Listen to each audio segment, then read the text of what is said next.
Hi, this is Steve Wagner, and I wanted to record a quick tutorial on how to use Blackboard Collaborate. Now, you can get to Blackboard Collaborate by going down to the main menu where it says Real-Time Communication. You can see on the bottom of the left-hand corner, I've got that right now, and I'll click on that. It will open up this page that says real-time communication, and you'll see there's a link at the top that says Blackboard Collaborate or Blackboard Collaborate Portal, as it does here. You will click on that, and then when you're inside this area that says Blackboard Collaborate, what you're going to see is a number of rooms at the top. Now, don't pay attention to those. Go down where it says Scheduled Sessions. Okay, and you can scroll down a little bit, and what you'll see is that there are sessions scheduled for each of the best practices groups, and so you should find the name of the best practices group that you belong to, and that session, that room, is available to you 24 hours a day, 7 days a week. So it's always available throughout the course of the semester. You can click on that, and it may take a minute, so you have to be a little bit patient. So here you see things on the room details. Over on the right-hand corner here, there's a blue button that says Launch Room. Okay, so click that next. And another pop-up you will see, it will say open with Java, and we'll say OK, and you can see that it's activating Java, and the application is going, and it'll say, do you want to run this application? And you will say yes, run. And as you see, Blackboard Collaborate will come up, and the connection will be established. Okay? A couple things as we start out here. It'll have a recording reminder. It'll say you're not recording right now. And you could start recording. I'm not going to record inside Collaborate. I'll just say close, and I'll show you how to start recording later.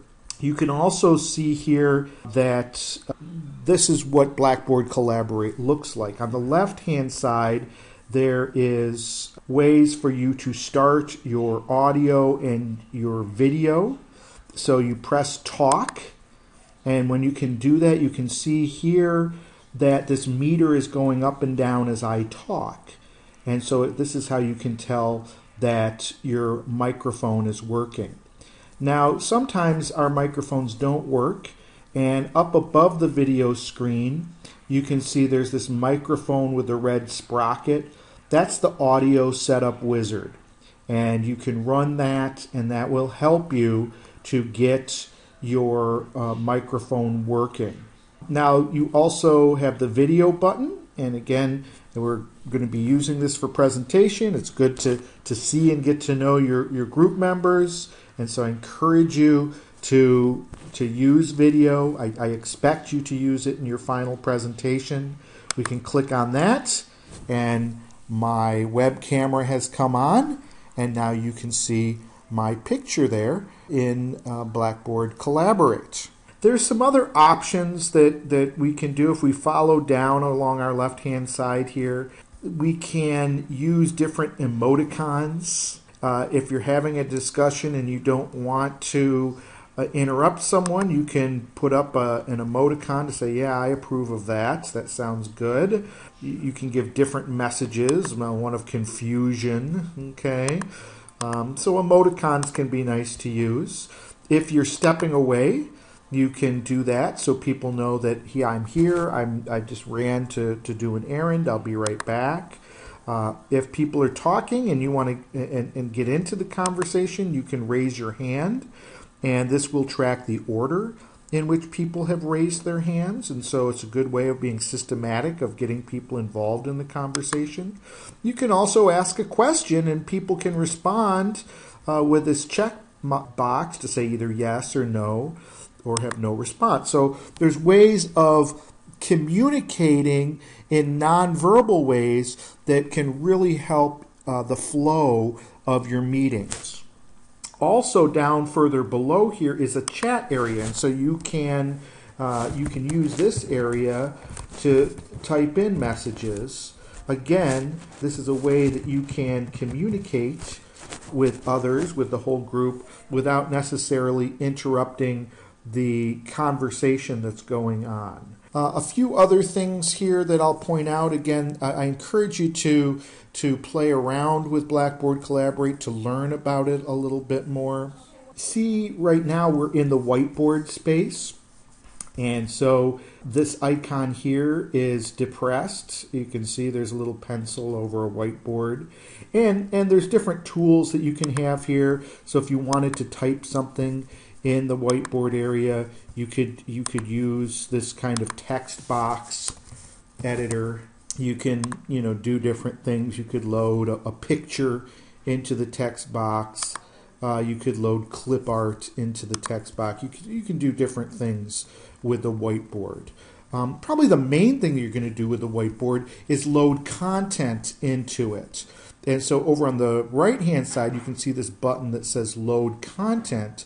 Now, the only content you can really load into it is a PowerPoint presentation. So if I click on Load Content, I can look on my hard drive, and I'll look for some available presentation that I have here. This looks like one of my wife's presentations, something on sentence structure. You can see that it takes a little bit. PowerPoint opens, and then these slides are transferred over into the whiteboard area. Okay, so this is what you're going to be doing when you do your presentation. Now, if you wanted, like say during a meeting, to look at your paper, you can do a share applications. And so you can, let's say you had a Word document open, you can see these two overlapping screens. If you press on that, you could choose to open a Word document, or you could also share your desktop. That's an option that you have available to you.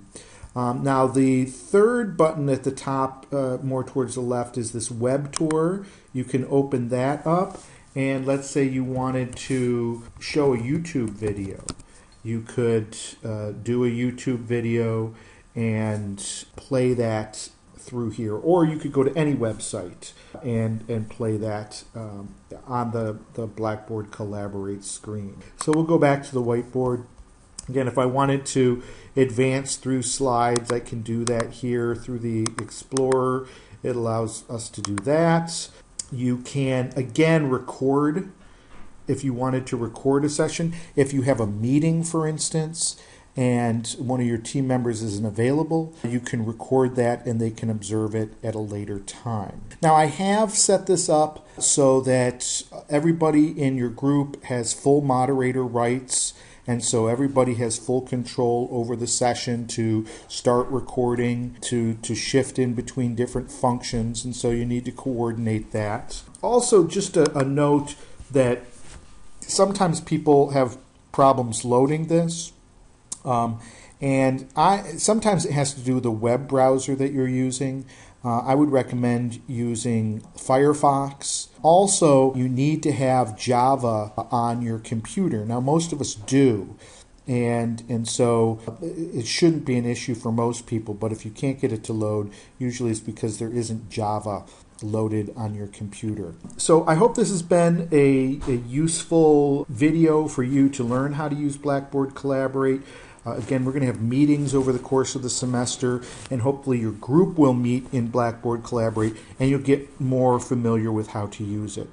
Please don't hesitate to contact me when you do have questions, and perhaps I can do other little update videos like this one. Okay, thanks.